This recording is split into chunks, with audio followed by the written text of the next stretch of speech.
Hey everyone, welcome back to my channel Scale Up. In this quick tutorial, I will show you how you can share your messenger group link with your friends. So let me show you how you can do it.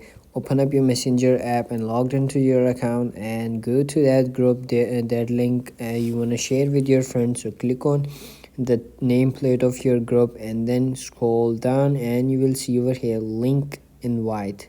So click on that and then click on turn this on, and once you click on copy and then go back to the chats and then send it to your friends that you want to send it. Like I want to send this link to this person, and then click on send and it's going to be sent it.